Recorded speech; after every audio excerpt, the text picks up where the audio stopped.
All right, we're on. Okay, I have papers for you guys. Tons of stuff I want to talk about. No, it's fine. Looking for an appropriate. You can sit there. You can sit over there, but that's kind of like you're being. Oh, I see. I see. You could have ventured over there. John would not be mean to you, I feel. I feel like there was. I feel like there might be at least one of you. I wrote on there, ask me about this, but I'm not totally sure about that. I guess it's just you two, because Lawrence, oh no, John. All right, I'm leaving. He says, just you two. I get a paperback too. All right, if I asked you to ask me about something, please do so. If you don't understand what I wrote, please ask. For if you're watching on from Wednesday, I will just bring your papers back in January for you.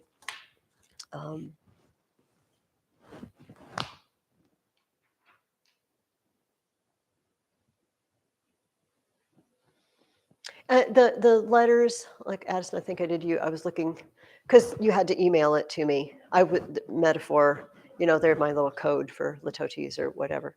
All right, are we good? So you have a summa for me. Okay, so I will come around and collect that. You Wednesday people, I said you can email it or just bring it in January. Does anybody else have a summa for me? Okay, sure. Remind me because I will forget. All right. When you fold it, I always feel like it's top secret. Okay. Oh. Sorry, Mrs. Simpel. It's the mother of another student who doesn't know I'm teaching right now. It's fun. Okay. I have tons I want to talk about today. I know that this was a really, really long reading. I want you to know that I know that. I really wanted to get through Tacitus in 4 weeks, but it's big. All right. After Christmas, after we finish Tacitus, we will have some readings that are much, I don't know, much, but a fair amount shorter. Okay. It's not going to be crazy like this. It's also going to be completely different kind of material. So hang in there and get as much as you can read, but sometimes you don't get everything read, and it's okay. That's why I'm here, to fill in some of the gaps. And I really want to talk to you not only about what you read, but I want to do a fair amount of our time talking about the next couple of emperors. I don't know if you noticed, we passed up a portion where it says we've lost it. Did you notice there was at the end of a chapter and it said, we are missing some pages? And apparently Sejanus, got uncovered and brought down. And then at the end of all the stuff you read, it says, and the entire reign of Caligula has been lost. And when we pick up the action, it's like 6 years into Claudius's reign. So there's a gap. And what I want to do is fill in the gap, because this is some of the most crazy and interesting times in Roman history. So it may seem like I just kind of dash through Tacitus a little bit. Maybe I'll be happy to dash through Tacitus, but we're kind of going to skip most of the military stuff, of which there was a fair amount. I'm pretty sure you noticed. Our art of the week, I have this building, which is a reconstruction, and this is actually one of the panels. You can see the decorations. Okay, this is called the Ara Pacis, the altar of peace, to celebrate the fact that Augustus had brought peace to Rome, because people aren't fighting in civil wars anymore, but also peace to the Roman Empire, because basically we're just stamping out rebellions, little fires, but we're not massively going on campaigns to conquer new lands or anything. This was set up in 9 BC. Like I said, it's kind of broken down. This is a reconstruction. And I'm reading notes to myself. Decorated with mythological scenes, including Aeneas making a sacrifice, because remember, the Julian family is related to Aeneas, right? Also has pictures of processions of the imperial family, Augustus's family, with specific people. This is a close-up. Actually, if you want to, Adriana, I'll just pass it around. This is a close-up. There's a woman, I'll pass this around too, and this woman has little kids, and there's these kind of mythical looking gods or whatever. Basically, nobody knows who the lady is. We don't think she's a real lady. Guesses are Mother Earth, a personification of peace, Ceres, the goddess of grain, or Venus, because, you know, Augustus's family is related to Venus. And just appears to embody the fruits of peace. You know, we've got animals and grain growing, like we have abundant everything. And they think these are supposed to be breezes because they've got like sheets or something that are blowing. It looks like something's blowing in the wind, and fair breezes are blowing. And basically, I think this is supposed to communicate to us that everything is hunky-dory in the Roman Empire. We're not hungry, we're at peace, all is well, little children are playing on her lap, and everybody's happy. Yes.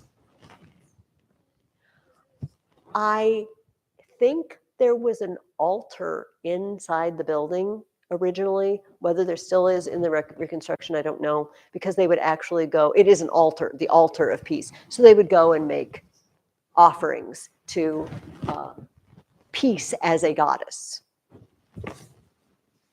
So 9 BC, Augustus had that put up. And it was another way of, we were talking last week about him inscribing all his deeds on a bronze tablet and saying, me, like what I did. This is another way of saying, I have brought peace. But it's also a beautiful building, and I don't know that necessarily he was pointing himself out, but he was a little bit. See what I did. I brought peace to the empire. I just mentioned that in your Tacitus reading, though, it wasn't only peace. We had military operations in Africa. Tacfarinas, I think was his name. I don't know if I'm saying that right. You guys are listening to it, aren't you? How do they pronounce his name? Are you listening to an audiobook of this? Tacfarinas, is that how they say it?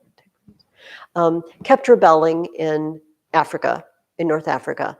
And there were various problems in the east with successions of kings in Armenia and Parthia. And I'm not going to talk about those because they're not important to the plot for me. But I just want to point something out to you. What does Tacitus spend most of his time talking about? Just be very vague and broad. In general, what does he discuss a lot of? Okay, well, war, I mean, he did spend a lot of time talking about wars, but the other thing that he talks a lot about. I mean, I'm looking for something. Treason cases. Tiberius's life and treason cases. You know, we bounce back and forth, don't we? So for a while, we're with the war, and then it says, and back in Rome, so-and-so was brought up on charges of treason. Okay, we keep going back and forth. And here's what I get out of the back and forth. And here's what I want to highlight about all these military expeditions. There are rebellions going on. There are battles being fought in North Africa. There are wars being waged in the East to see who wants to be king next. And does Tiberius seem to care? doesn't really do any, I mean, he might say, go out there and deal with that. And what does he seem to spend most of his time doing?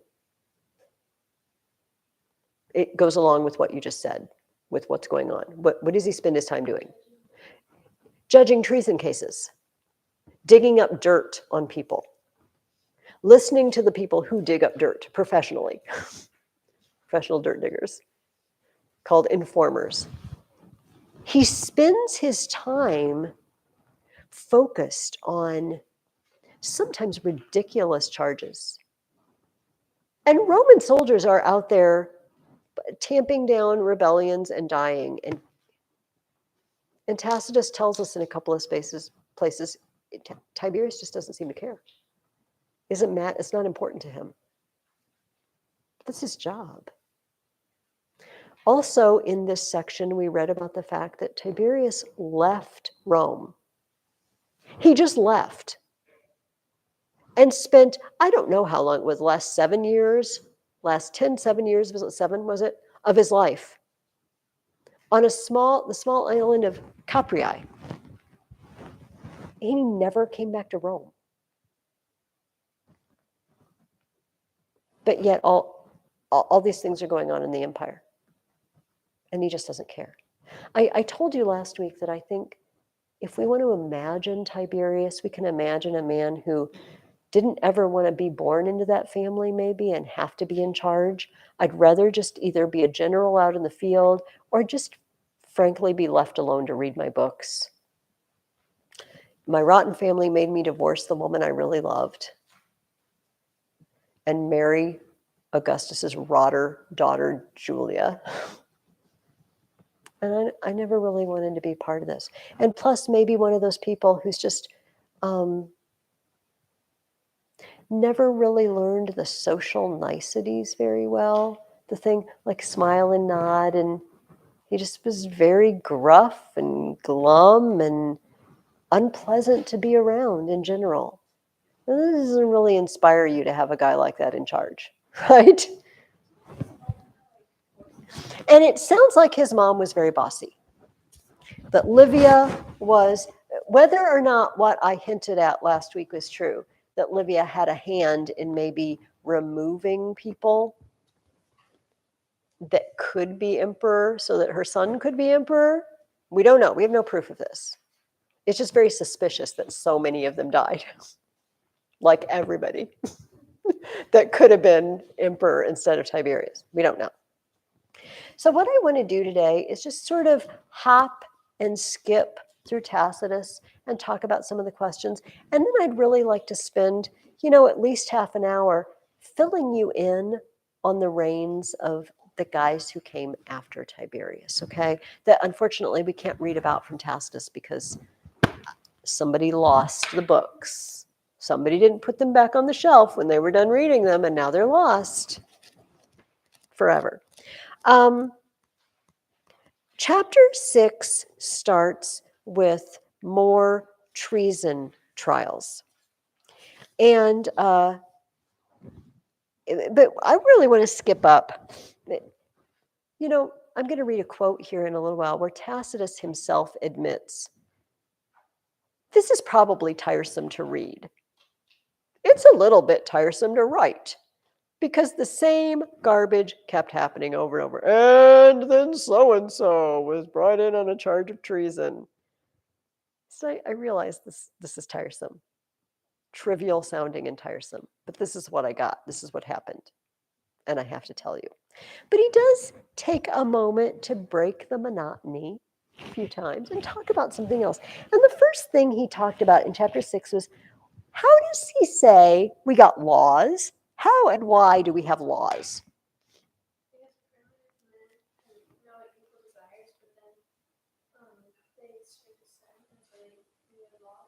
Okay. Yes. In his version, there's no need for laws at the very beginning because we had no evil desires. Were you going to add something? Okay. It says, but when men ceased to be equal, because he's picturing, a very primitive tribe. I'm picturing people out in the jungle somewhere, okay, you know what I mean? And everybody's equal. There's no, they just all agree. There's 20 of them, 30 of them, whatever, and they just all get together and have a meeting and all agree we're going to do this or do that. And they don't need laws because everybody's just nice. But when men cease to be equal, egotism replaced fellow feeling and decency succumbed to violence. In Tacitus's version, which we can judge in a minute, once upon a time, everybody was equal. And so there's really nothing to fight about. Have you guys ever heard of a movie called The Gods Must Be Crazy? I highly recommend this. This will be your Christmas. I'm pretty sure I can recommend this movie with impunity. Like, it's totally G-rated. Somebody gets hit on the head. It's pretty much the level of the violence involved. Pretty sure there's nothing that your parents would object to, okay? But always do check with your parents before you go watching things. Anyway, this movie was made in the 1980s, and it's about a tribe in Africa, and they have no contact with the modern world. They've never had contact with the modern world, okay? And an airplane is flying over, and somebody throws a Coke bottle out of the airplane. And the Coke bottle lands in this village, all right? And so they don't know what to do with it exactly. It's empty, you know. But back when Coke bottles were glass, you know, back in those days, I think they're doing that again, aren't they? Didn't they put, you can buy glass Coke bottles again? Anyway, and it fell. And so somebody finds it, a kid finds it, and it's amazing because they can do all sorts of things with it. You know, if you blow in the top, it makes that little sound that happens when you blow across the top of a bottle. And then they can spin it and play games with it. The kids can. And then a mom gets like, this is awesome. And she starts pounding the grain, you know, to mash up the cooked grain. And then another one finds out you can use it like a rolling pin. And it's just, and everybody's like, oh, can I have the Coke bottle? They don't call it Coke bottle. These people don't speak English, you know what I mean? It's my memory that there's no, maybe there's subtitles or something, you know, they're speaking their native language. Until a group of them wants it, but they all like, but I was going to mash my stuff, but I was going to roll this out, but I was going to play a game with it, but I wanted to play music on it. And one of them takes the bottle and whacks another one over the head with the Coke bottle because they're angry because I want the bottle. It's the only thing they've ever had that they don't all have. There's no fighting over anything else because we all have one. Like, I don't want your shoes. I have shoes. If I need new shoes, my mom will make me new shoes. Why would I take your shoes? You know, but there's only one Coke bottle. So this guy says, all right, the gods must be crazy. That's the name of the movie. To send us something like this that causes us to be angry and mean to each other. So he says, I am taking it and I am going to throw it off the edge of the world. And so the rest of the movie is he's going to take the Coke bottle and throw it back to the gods off the edge of the world and say, take back your gift. Your gift is wicked. It makes us mean to each other. It's very amusing. The gods must be crazy. This is what I think Tacitus is saying, that maybe once upon a time, nobody wanted anything because everybody had everything.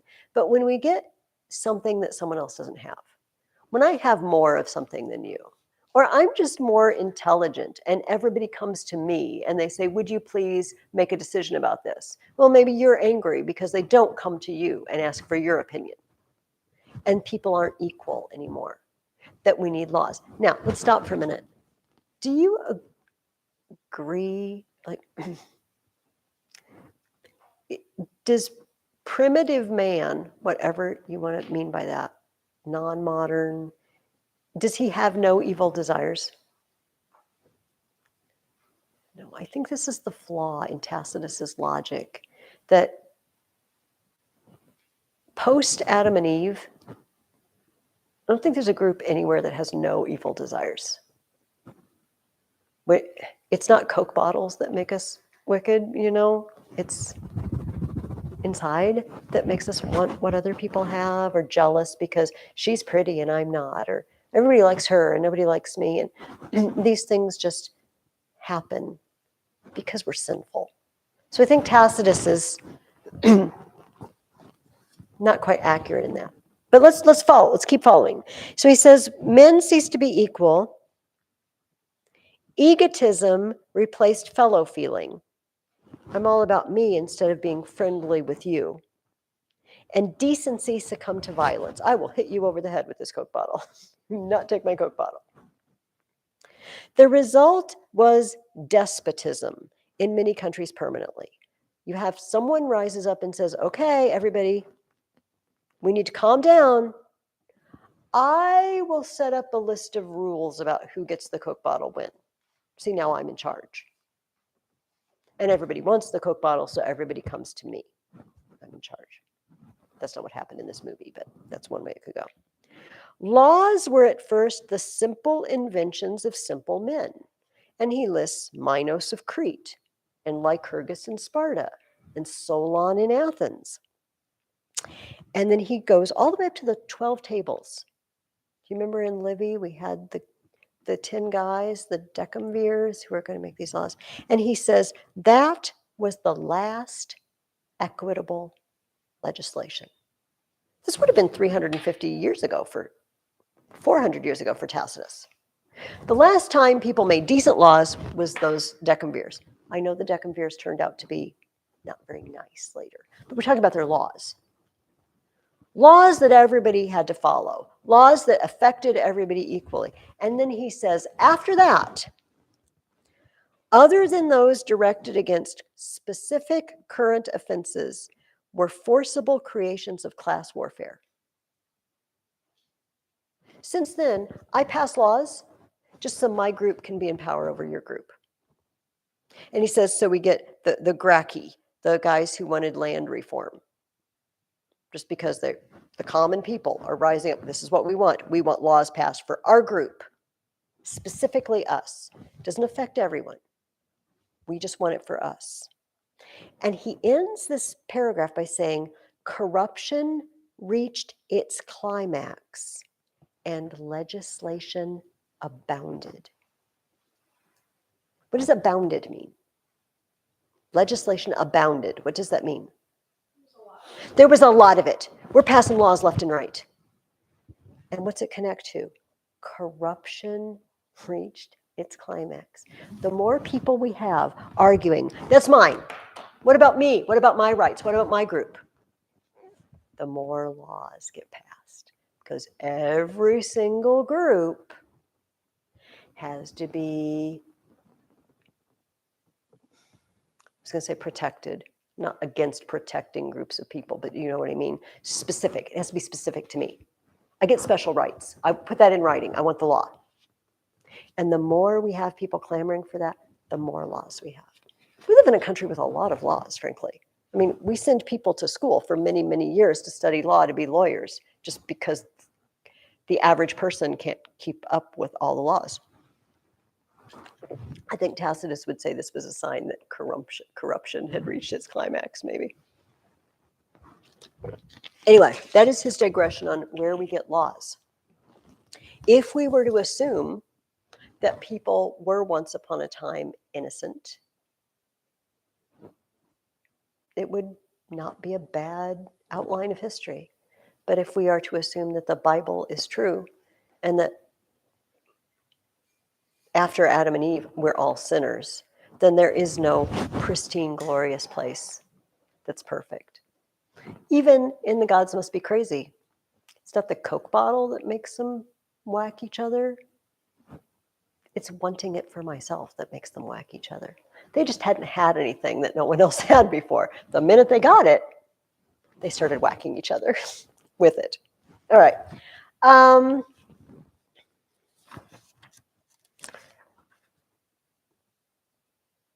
I'm going to comment on a few of the treason trials, although like Tacitus, I think it becomes a little tiresome.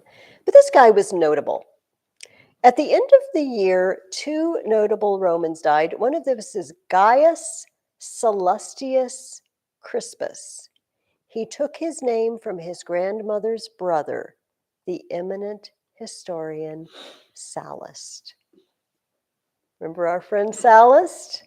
This is Gaius Sallustius Crispus. He's Sallust's grandnephew. And Tacitus tells us that he was a repository of imperial secrets. He's a spy. He knows all the dirt. He was privy to the murder of Agrippa Postumus, it says. But in later years, his friendship with Tiberius was impressive rather than active. Influence is rarely lasting. Such is its fate. Or perhaps both parties become satiated when the ruler has nothing more to give, the collaborator nothing more to ask. Making your living as an informer against other people, Tacitus says, eventually you have nothing else to say, or the person that you're giving information to gets tired of you. When they're done using you, they get tired of you. This happened to Sallust's grandnephew, but he just died a natural death. He didn't get charged for treason. Tiberius and the accusers were untiring. Ancarius Priscus had impeached the governor of Crete and Cyrene, Caesius Cordus, for extortion, blackmail, to which was added a charge of treason, now the complement of every prosecution. Whatever you do, we're going to throw treason on there as a list of things you're being tried for, because we can kill you for that. You were a governor, you oppressed the people, let's try him for that, and treason. I don't think they wanted to kill everybody. I think they chose people who might not be friendly to Tiberius and his policies. And it's a convenient way to get rid of them. Also, this is zipping ahead, but we're gonna get to it really soon. We hear a lot about Sejanus. I told you to take note of him. We met him last week, but then in your reading this week, he's the captain of the Praetorian Guard, and he wants to be emperor. Apparently, he would like to be emperor, even though he's not from the imperial family. And if you know that about him and you're not in favor, he will railroad you so he can get rid of you. He needs you to be quiet so he can get what he wants. It sounds like a lot of people this was the case. Tacitus comments that Tiberius received information about outbreaks in Gaul and Germany, but disregarded it.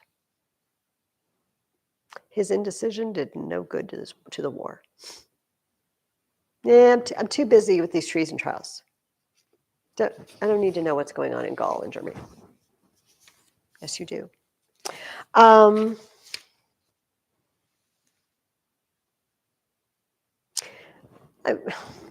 highlighted so many things because they're just incredibly stupid. An informer attacked the knight Clutorius Priscus. He was accused of composing a poem while Tiberius' son Drusus was ill, for even more lucrative publication if the prince died. Oh, I'm going to write a poem for him, and if he dies, the price is going to skyrocket because everybody will want a copy of my poem. Clutorius had bragged of this in the host of Publius Petronius. They moved for the death penalty for writing a poem. It doesn't even say the poem was insulting about Drusus.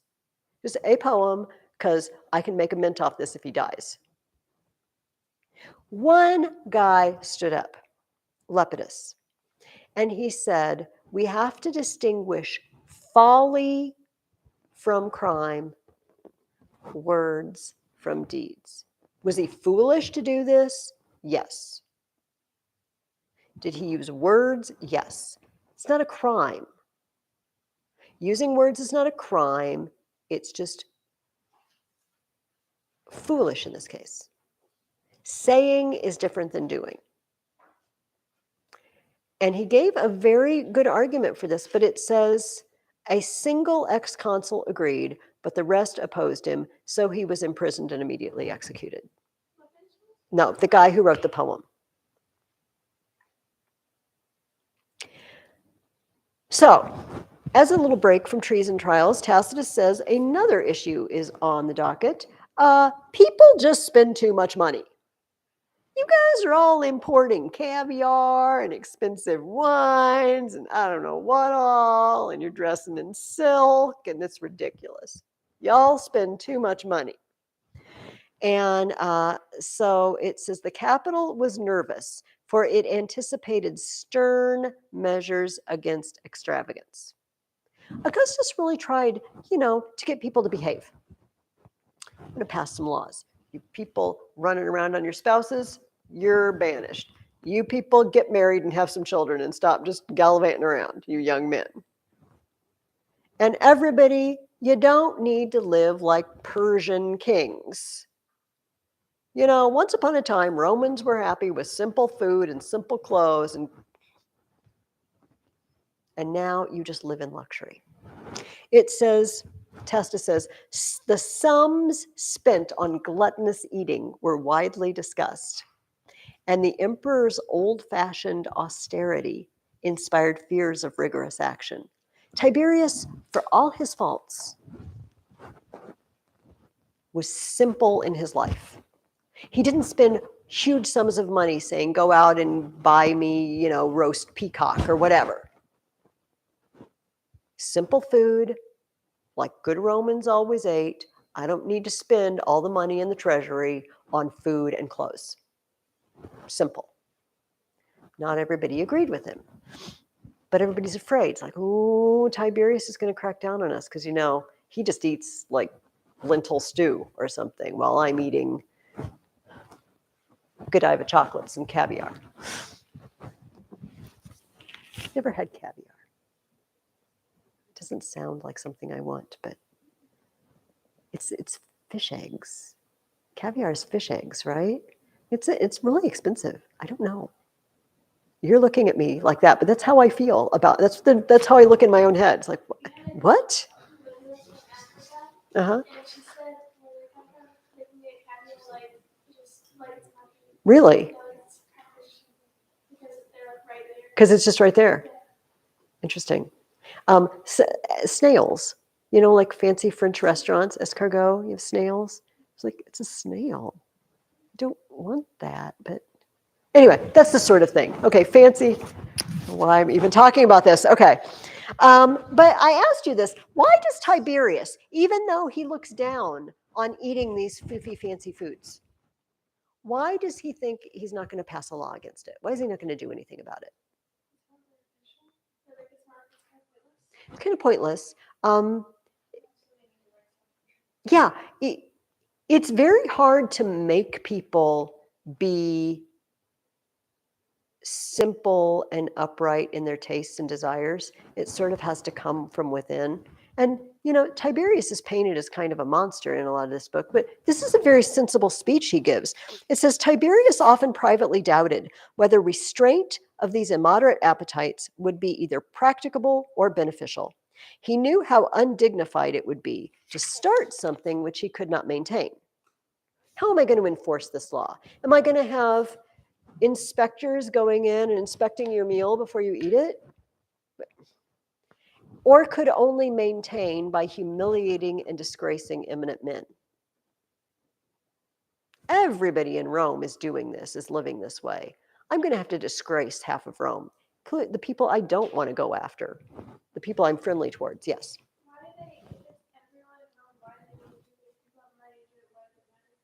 Well, because it just makes them look bad, and because they really believed it was making them soft and lazy, which is probably true. It says, and people are spending so much money, the money, so I want snails. I don't know, where do my snails come from? They come from, I don't know, I'm making all of this up now. They come from northern Gaul.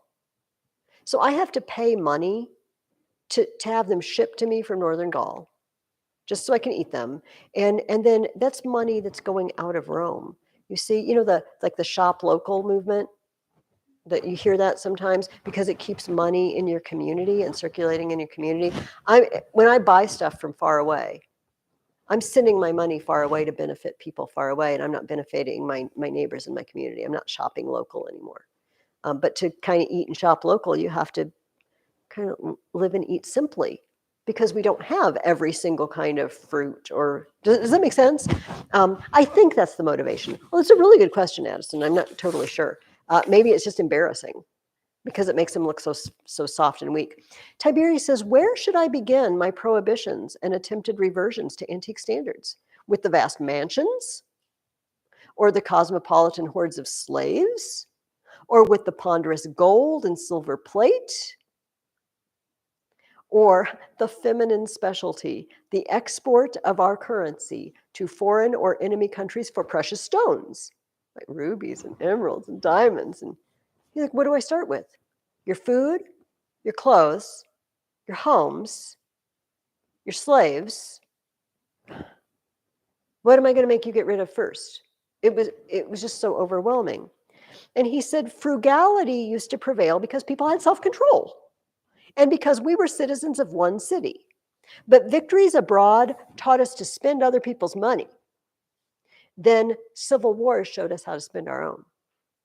If we are decent, we shall behave well. The rich when they are surfeited, the poor because they have to. Yeah, I like Tiberius here. He says, people won't behave decently unless they're decent people. Okay. What is a historian's duty according to Tacitus?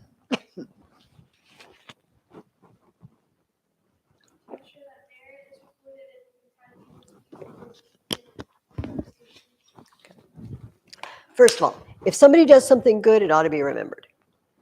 There ought to be somebody to write down the awesome thing they did. If somebody did things that are really wicked, it ought to be recorded so that the future doesn't denounce us. The future doesn't say, what, they thought that was okay. Nobody spoke out against that. And also to encourage the future to denounce the evil itself. That we look back and say, what a terrible thing. We don't want to do that. That was a terrible, terrible, wicked thing for them to do. So Tacitus says, let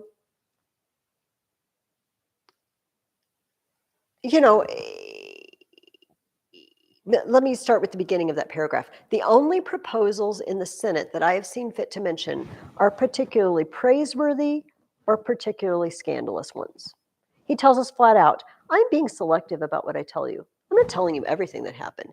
I'm telling you things that were particularly wonderful or particularly terrible, because that's my job.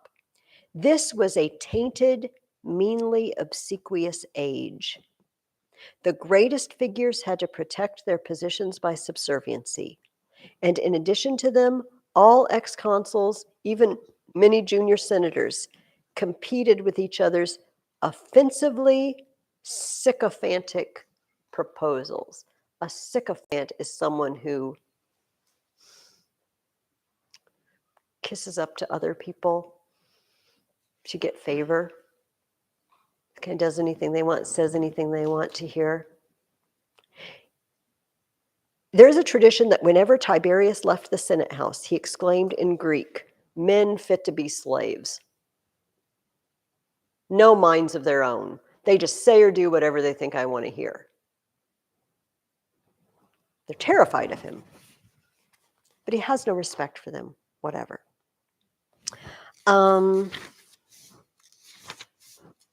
I think we're going to skip up to chapter 7 now.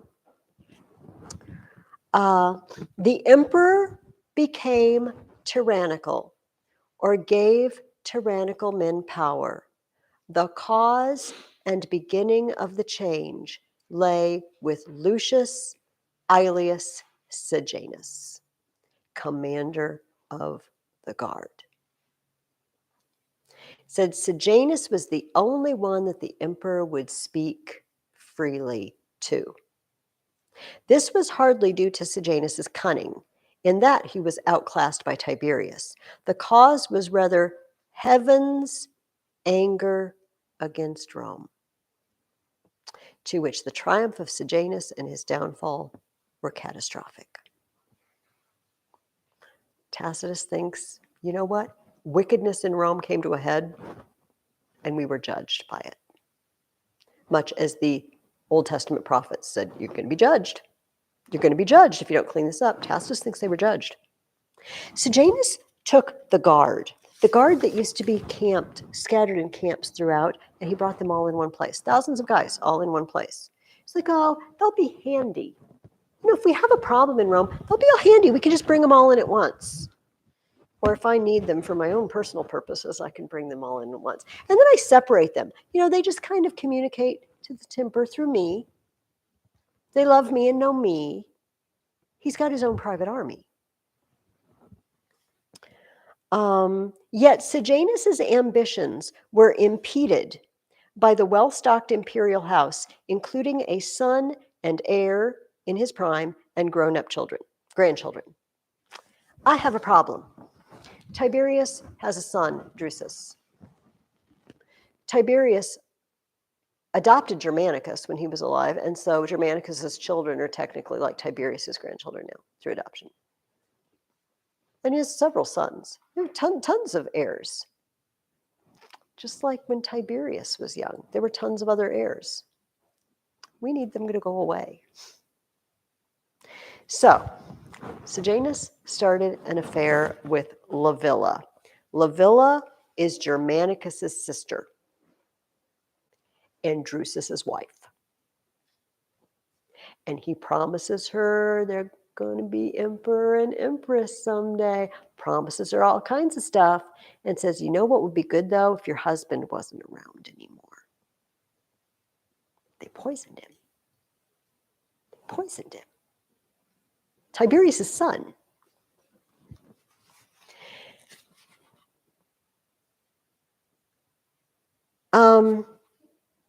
Yes, go ahead.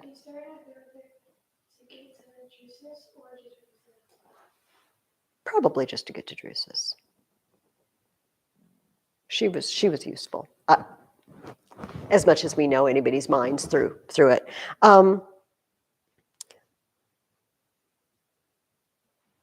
Drusus started complaining about Sejanus. I don't know, this Sejanus, you know, he even is trying to marry his daughter to Claudius's son. Like, he's going to be a member of the royal family. He's going to have grandchildren that are also grandchildren of the royal family. I don't know what to do about this guy. I think he's dangerous. And he tells all this to Livilla, and then Livilla runs off and tells Sejanus everything Drusus says. They get rid of him. Shockingly, they get rid of him. It says Sejanus decided to act. He chose a poison with gradual effects resembling ordinary ill health. And he died. When Sejanus saw that Drusus's death brought no retribution upon the murderers and no national grief, his criminal audacity grew. The succession of the children of Germanicus was now certain, so he considered how they could be removed. It said to poison all three was impracticable. But their mother, Agrippina, Tiberius hates her. She's got a big mouth. I can use her. And he does. He hires friends of Agrippina to report on her, write down everything she says. She says anything negative about Tiberius, write it down. Tacitus says Sejanus attacked Gaius Silius. He owed his ruin to Germanicus's friendship. Anybody who was a friend of Germanicus, get him. The emperor also disliked Silius's wife because she was a friend of Agrippina. So Sejanus decided this couple should be the victims. They end up dead. I'm skipping through.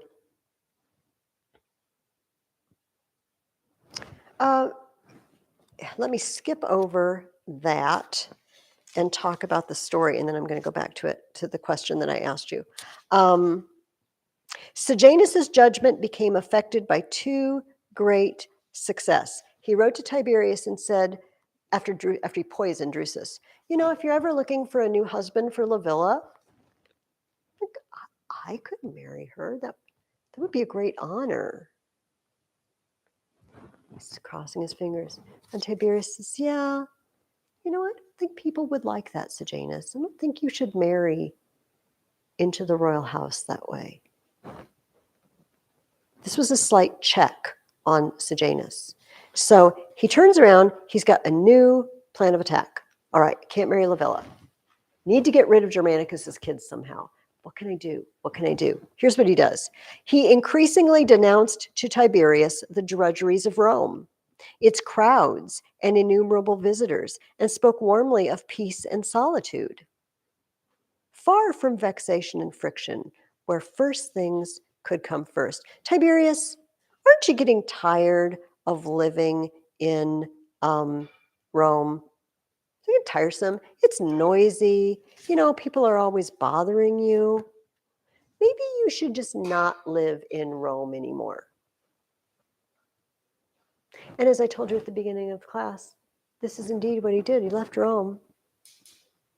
And people would go out to Capreae to see him, to visit him. But nobody gets in unless Sejanus gives you the thumbs up. He controls all access to the emperor. Do you see the problem? And the emperor never goes back to Rome. Sejanus goes back to Rome and does anything he wants. And he controls the flow of information. He's basically in charge. And Tiberius doesn't know it. So it says, agents suborned as accusers were to direct their main onslaught against Nero Caesar, Germanicus's oldest son. He sends spies, gets him to say unwise things, like, I don't know, Tiberius is I don't know about Tiberius and Sejanus. They seem dangerous. And they report on everything he says. His intentions were harmless, but sometimes he made thoughtless, disrespectful remarks. Spies noted, reported, exaggerated these. And unfortunately, he is married to Livilla's daughter, Livia Julia. Anything he says, he tells his wife. His wife tells her mother, and her mother tells Sejanus.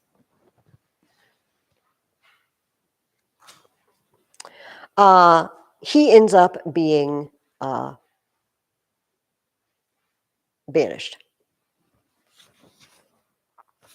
And Drusus follows soon after. We will talk about their ends in a minute. Let's talk about this question I asked you.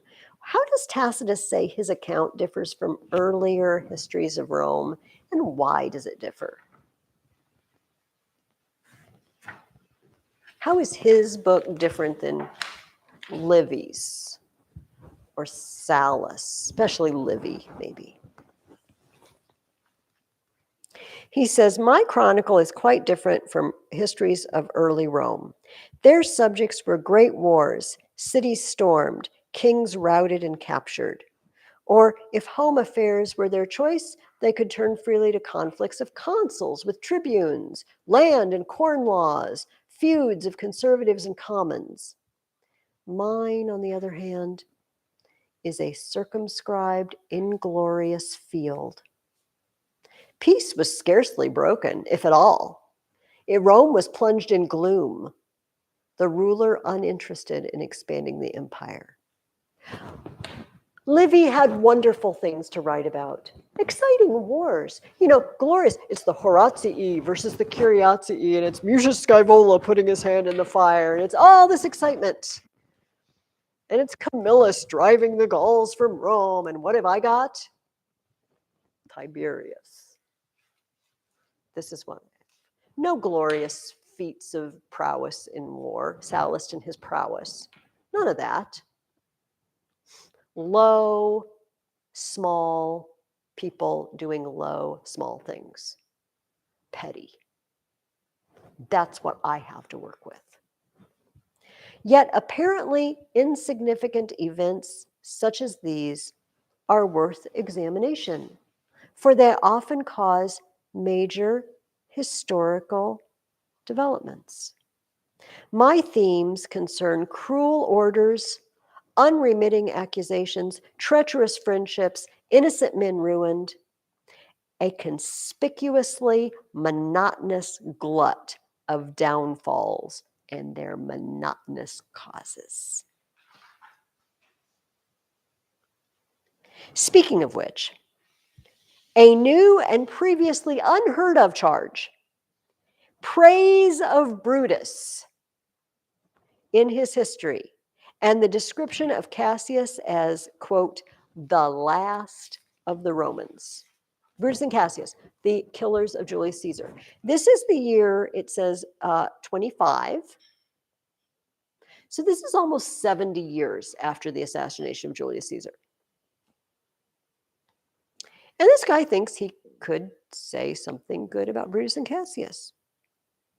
He stands up in court and he says, many have written of their deeds, always with respect. The divine Julius, the divine Augustus endured them and let them be. Not Brutus and Cassius in particular, but people who praised their enemies. For things unnoticed are forgotten. Resentment confers status on them. Have you ever noticed this? If someone does something bad and you just ignore it, people forget about it. But if you make a big deal about it, it just causes people to it draws attention to the bad thing. If you just ignore it, it will go away. Things unnoticed are forgotten. Resentment confers status upon them. He says, Cassius and Brutus are not in arms at Philippi now. I am not on the platform inciting people to civil war. They died 70 years ago.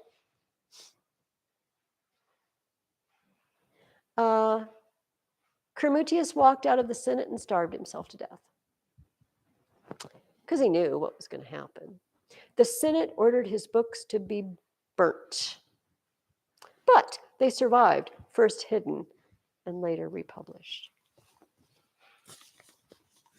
Oh my, time is passing. Let's skip up because I'm going to talk about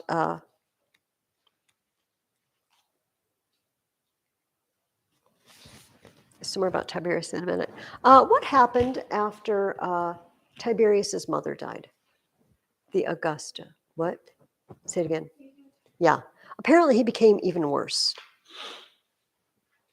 He became even worse. Tiberius did not interrupt his own self-indulgences for his mother's last rites. He didn't come to his mother's funeral, but wrote excusing himself and pleading important business. Now began a time of crushing tyranny. While the Augusta lived, there was still a moderating influence, for Tiberius had retained a deep-rooted deference for his mother. Sejanus, too, had not ventured to outbid her parental authority. Now, however, the reins were thrown off and they pressed ahead. Now, this is the point at which we lose some of the story, and the part that we lose involves Sejanus being brought down. Somebody reveals to Tiberius, you know, this guy is plotting to take the throne. You know, eventually he will get rid of you too, when he gets rid of everyone else. And Tiberius got rid of Sejanus first. No, he ordered it done. So he did it means he ordered it done. Tiberius never came back to Rome. He never came into the city limits. Tacitus says he would approach, he could see it from a distance occasionally, but it never came in. Never entered Rome again. But he ordered it done. But it got worse. And I know that this might have seemed kind of a vague question. What types of offenses most often led to treason trials in chapter 8.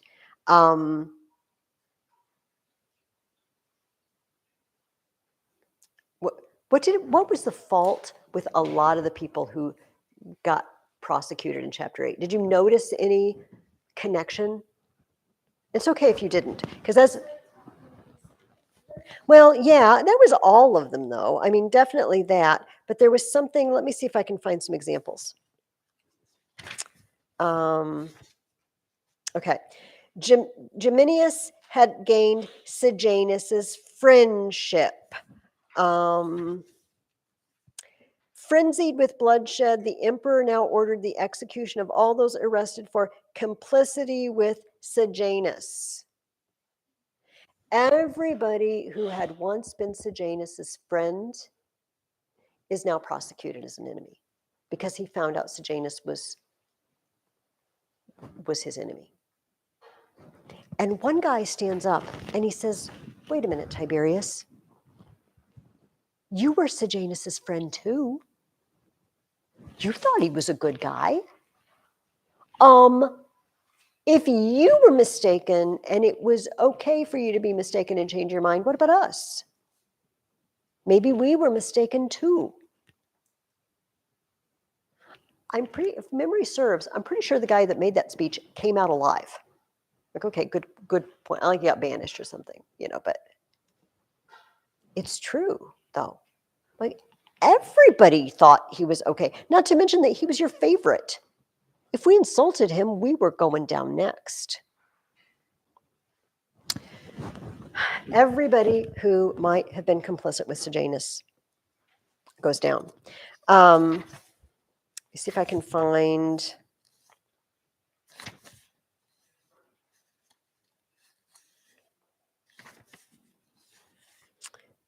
that. Next to perish was Drusus Caesar, Germanicus's son. For 8 days he staved off death in pitiable nourishment by gnawing the stuffing of his mattress. They gave him no food. We hear Agrippina died the same way. She, quote unquote, starved herself to death, maybe. Or maybe they stopped feeding her. They stopped feeding Drusus. They had a man there in his prison cell or station outside to write down everything he said. Like he can do any more damage. He's basically in solitary confinement on this island. Despairing of his life, he uttered an elaborate and formal curse that for deluging his family in blood, for massacring his daughter-in-law, nephew, and grandchildren, Tiberius might pay the penalty due to his house, to his ancestors and descendants. And then he starved. Germanicus's sons have been removed one by one, except for one of them, Gaius, little boots. He survived. And you might say, well, how did he end up surviving? Because Tiberius loved him. A deceitful discretion concealed Gaius's horrible character. His mother's condemnation, his brother's destruction elicited no word from him. Gaius didn't say, you're killing my mother and my brothers. He said nothing. He faithfully reflected Tiberius's daily moods, almost his words.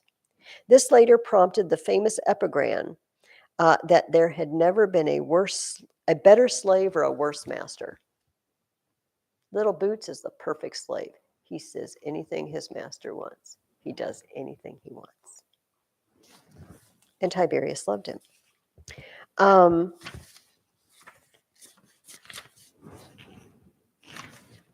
me see if I want to move on. Tiberius foretold that Gaius would have all of Sulla's faults and none of his virtues. Then, weeping bitterly and clasping his grandson, Tiberius Gemellus, he said to the frowning Gaius, you will kill him, and someone else will kill you. Both of those things are true. So let's move to Suetonius. I want to mention a few things that Suetonius tells us about Tiberius, but also this is the only, oh, also, you can keep your books. You see on week 16, I have this long quote from Suetonius. I'm going to read this, but let me read a couple of things before we finish up Tiberius. Suetonius tells us, I'm going to skip that. Tiberius did so many other wicked deeds that many satires were written against the evils of the day. And Suetonius gives us some examples, like little songs and poems that people wrote. From a very simple one, "You cruel monster, I'll be damned, I will, if even your own mother loves you still." It's pretty straightforward. Saturn's golden age has passed. Saturn's age could never last. Now, while Caesar holds the stage, this must be an iron age. But here's my favorite one. Here is a Sulla, men of Rome, surnamed Sulla the Fortunate, to your misfortune. Here is a Marius, come back at last to capture Rome. Here is an Antony, uncivilly provoking civil strife. His hands thrice dyed in costly Roman blood. Confess, Rome is no more. All who return to reign from banishment reign bloodily.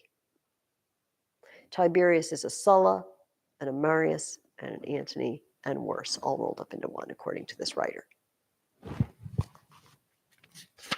If you look back at this and you say, well, didn't they see how evil he was? Oh, of course they saw. But what are you going to do about it and live? That's the problem. Soon Tiberius broke out in every sort of cruelty and never lacked for victims.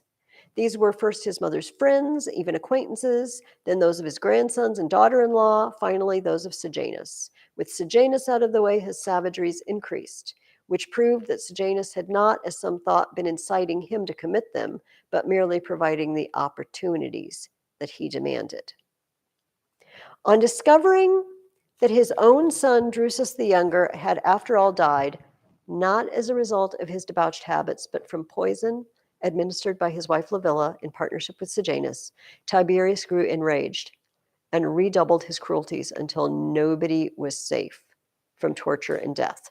He spent whole days investigating the Drusus affair, which obsessed him to such a degree that when a man whose guest he had been at Rhodes arrived in response to his own friendly invitation, he mistook him for an important witness in the case and had him put to torture at once. When the truth came out, he actually executed the man to avoid publicizing the scandal. A guy shows up because he's been invited. He's a guest. Like him, take him out, torture. Get some information out of him. He thought he was a witness in the poisoning of Drusus. Tortured the guy, and then just had him executed so he couldn't talk about it. Yeah. Addison is shaking her head a lot, I agree.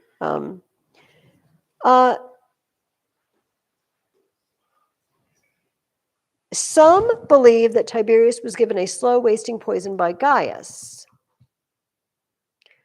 Others that when convalescent after fever, he demanded food but was refused it. According to one account, he fainted and on regaining consciousness, asked for the seal ring, which had been removed from his left hand already.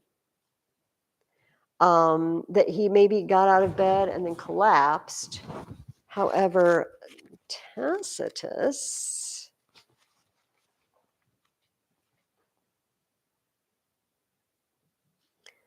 oh,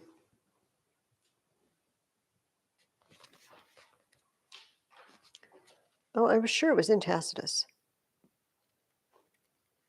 Here we go.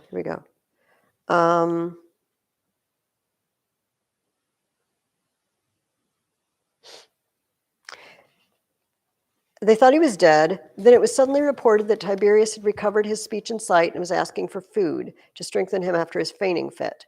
There was a general panic-stricken dispersal. Every face was composed to show grief or unawareness.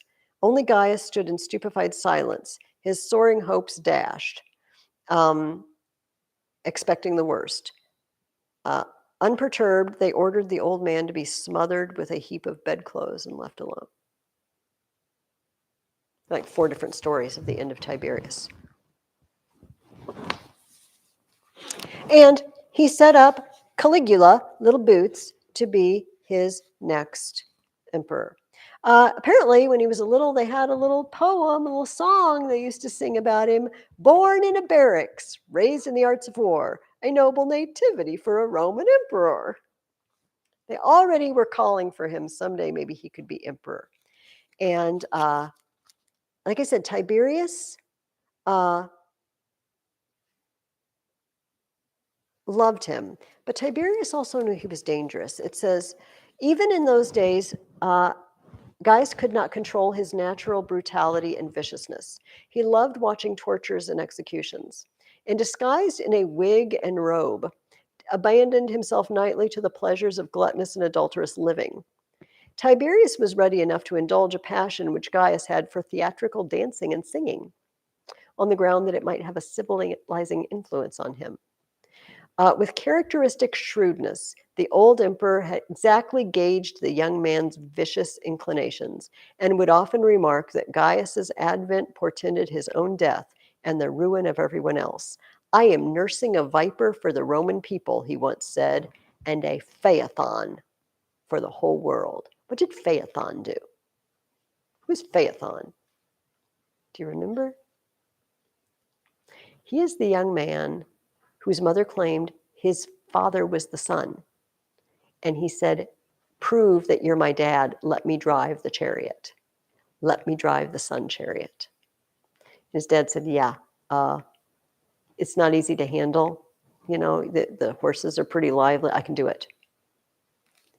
And they got out of control as he's driving the chariot of the sun across the sky. He comes too close to the world and starts scorching the world. So his dad has to, Zeus, maybe, I guess. Zeus isn't his dad, but Zeus would do this with a lightning bolt, struck him out of the sky, killed him to save the world. I am nursing a Phaethon for the whole world. He's going to set the world on fire. But he still let him take over after he died. Okay, so let's read. So much for Caligula as emperor. We must now tell his career as monster.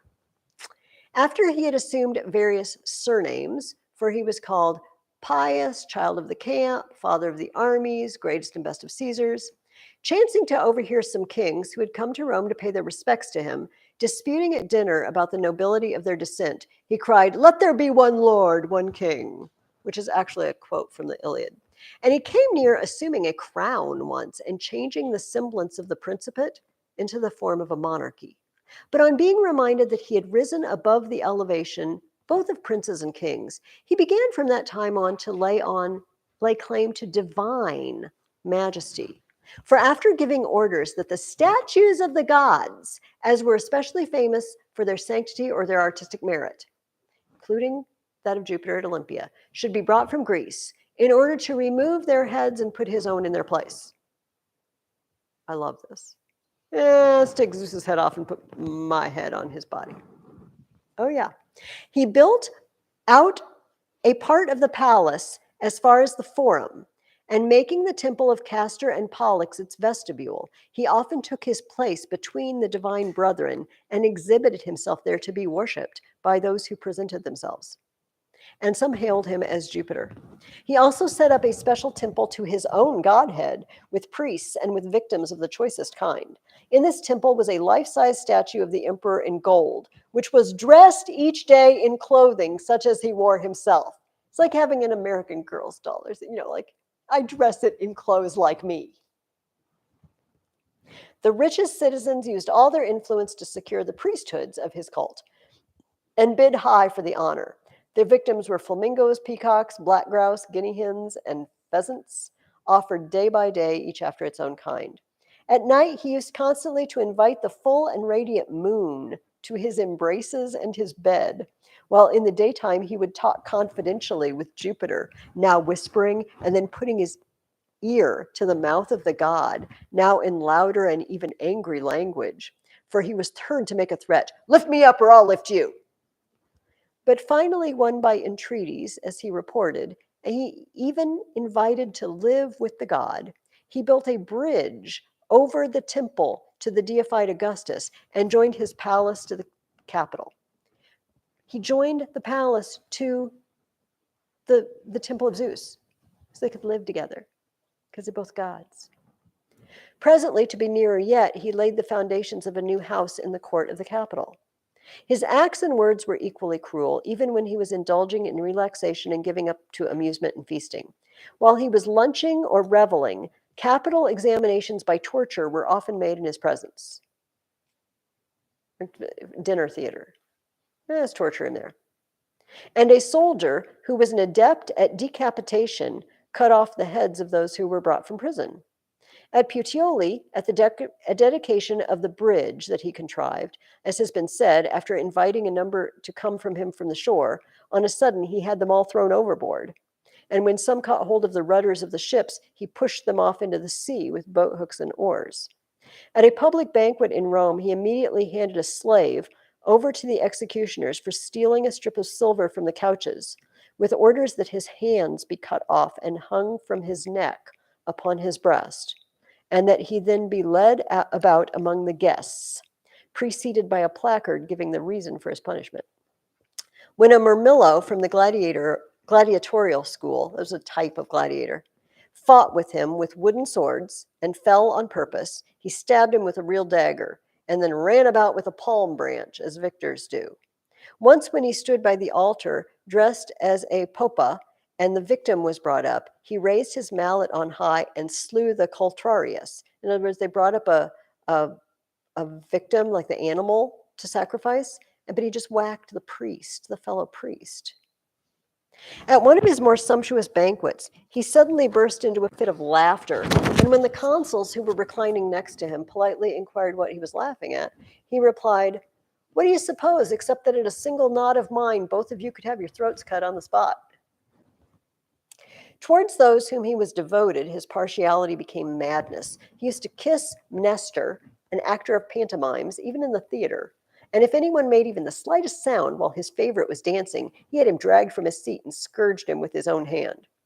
When a Roman eques knight created a disturbance, he sent a centurion to bid him go without delay to Ostia and carry a message for him to King Ptolemy in Mauritania.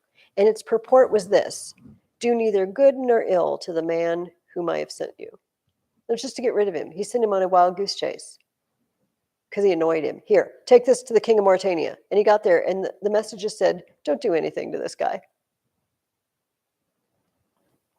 He gave some Thracian gladiators command of his German bodyguard. When one Columbus had won a victory, but had suffered a slight wound, he had the place rubbed with a poison, which he henceforth called columbinum. At least that was the name found included in his list of poisons. He was so passionately devoted to the green faction in the circus races that he constantly dined and spent the night in their stables. And in one of his revels with them, he gave the driver Eutychius 2,000,000 sesterces in gifts. He used to send his soldiers on the day before the games and order silence in the neighborhood to prevent the horse Incitatus from being disturbed. Besides a stall of marble, a manger of ivory, purple blankets, and a collar of precious stones, he even gave this horse a house, a troop of slaves, and furniture for the more elegant entertainment of the guests invited in his name. And it is also said that he planned to make him consul. Caligula was insane. Did you get that message? Did you gather that? Suetonius, I got more. That's not even it. Apparently, he started out not too abnormal, and then he got really, really ill. He had a high fever, and he was never normal after that. But even Tacitus and Suetonius say he wasn't great when he was young, but he snapped. After an illness, he snapped. It says, one day he sent a colonel to kill young Tiberius Gemellus, Tiberius's grandson, that he just said, "You will kill him someday," on the pretext that Tiberius had insulted him by taking an antidote against poison. His breath smelled of it. Then he forced his father-in-law, Marcus Silanus, to cut his own throat with a razor, the charge being that he had not followed the imperial ship when it put to sea in a storm, but had stayed on shore to seize power at Rome if anything happened to himself. The truth was that Silanus, a notoriously bad sailor, could not face the voyage, made him seasick, and Tiberius's breath smelled of medicine taken for a persistent cough, which was getting worse. Having collected wild animals for one of his shows, he found butcher's meat too expensive and decided to feed them with criminals instead. He paid no attention to the charge sheets, but simply stood in the middle of a colonnade, glanced at the prisoners lined up before him, and gave the order, "Kill every man between that bald head and the other one over there." Someone had sworn to fight in the arena if Gaius recovered from his illness. Gaius forced him to fulfill his oath and watched his swordplay closely, not letting him go until he had won the match and begged to be released. Like, "Oh, Father Zeus, if the emperor will just get well, I promise to devote myself to the games." And he got well. He's like, "Hey, you said you would. Do it." Here, I haven't even gotten to some of my favorite ones yet. One of you, Russell or Elliot, you mentioned this. He drew up his army in battle array facing the English Channel and moved the arrow casting machines and other artillery into position as though he intended to bring the campaign to a close. No one had the least notion of what was in his mind when suddenly he gave the order, "Gather seashells!" He referred to the shells as plunder from the ocean due to the capital. I'm serious. Plunder of Neptune. Yeah. Problems. Mental problems. Because of his baldness and hairiness. So he lost his hair, but the rest of his body's kind of hairy, okay? He made it a capital offense for anyone either to look down on him as he passed. I don't want you to see my bald head. Or to mention goats in any context. Because goats are hairy. He worked hard to make his naturally forbidding and uncouth face even more repulsive by practicing fearful and horrifying grimaces in front of a mirror. Gaius was, in fact, sick, both physically and mentally. In his boyhood, he suffered from epilepsy, and although in his youth he was not lacking in endurance, there were times when he could hardly walk, stand, think, or hold his head up, owing to sudden faintness. He married his sisters and killed them. So I feel like it will come as no surprise to you when I tell you that someone assassinated him 3 years into his reign. Maybe the surprise is that they let it go 3 years. It was just intolerable. I mean, Tiberius was bad and the treason trials were bad. This guy was insane. He was insane. And he died, and they killed his family. He had a wife, he had a child. They killed all of them. It's like, no, we're wiping out Gaius's entire family. But not, they were actually going so far as to kill some other people more distantly related to him. And the famous story is that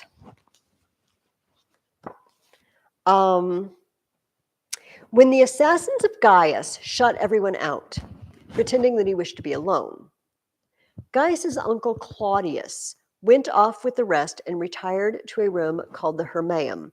But presently he heard about the murder and slipped away in alarm to a nearby balcony where he hid trembling behind the door curtains.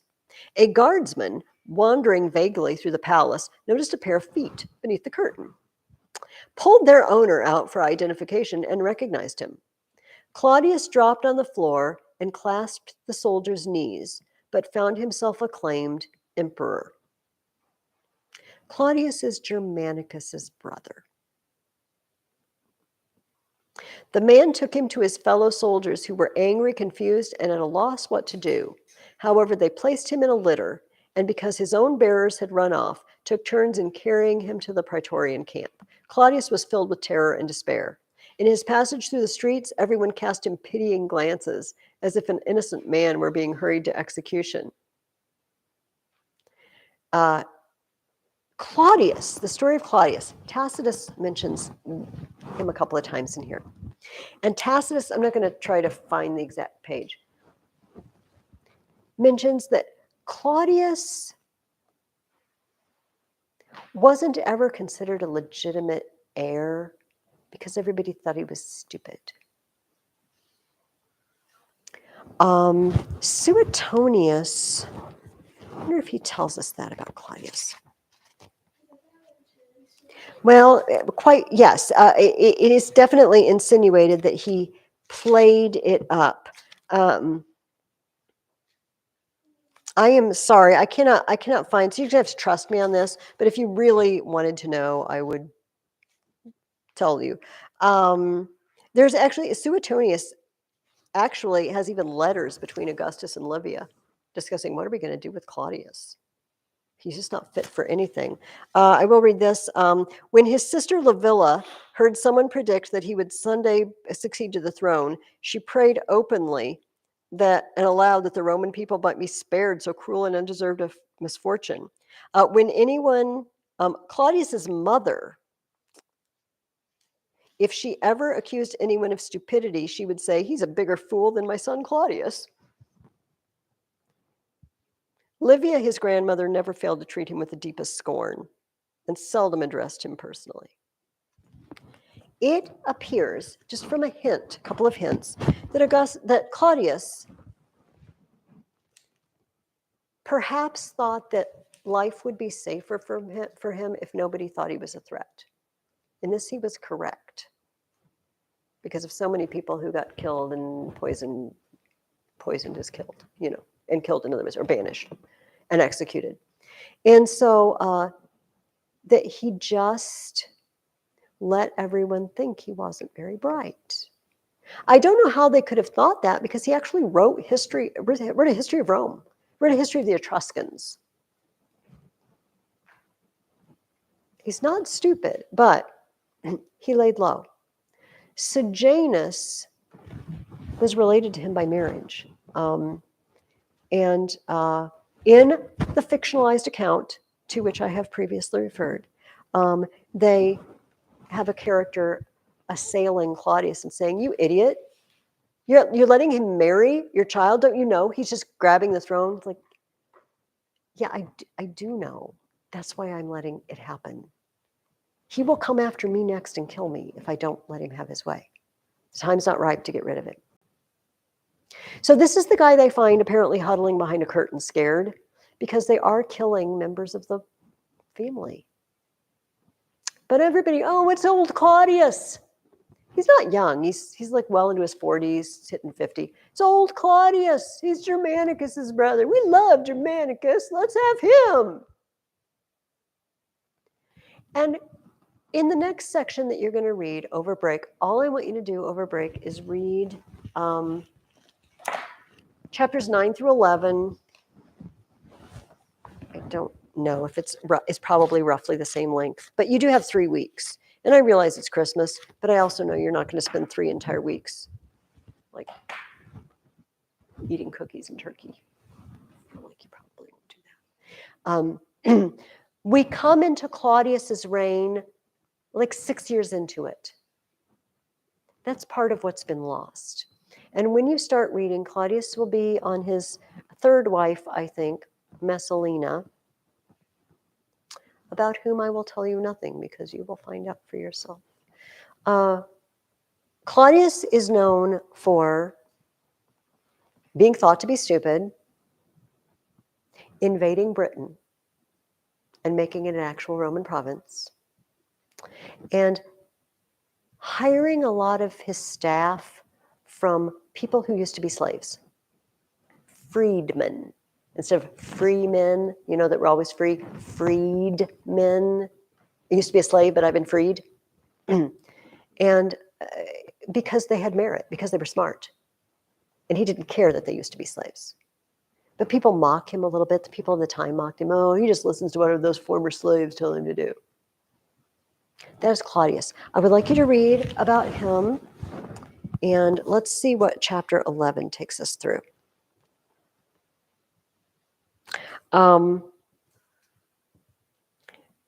It's going to take us up through Claudius and up to Nero. Nero may be an emperor that you already are familiar with, probably not for good reasons. And we will talk about him, but that is the section I want you to read. Other than that, thank you. Thank you for your perseverance in reading through a lot of material. Do the best you can. You know, if you're behind right now, I don't care. You don't have to read every word. You don't have to listen to every word. You know what I mean? I filled you in on the stuff that I think is important. You can just press on. It's okay. Okay. But we're reading chapters 9 through 11, and I will see you on January the 3rd. All right, so right after New Year's. And have a lovely Christmas, all of you. And we are halfway right now, halfway through the school year. And the second semester will be a lot of church history.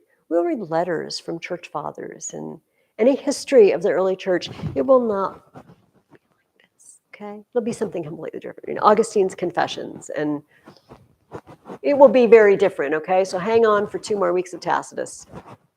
Merry Christmas. See ya in January. See you in 2023.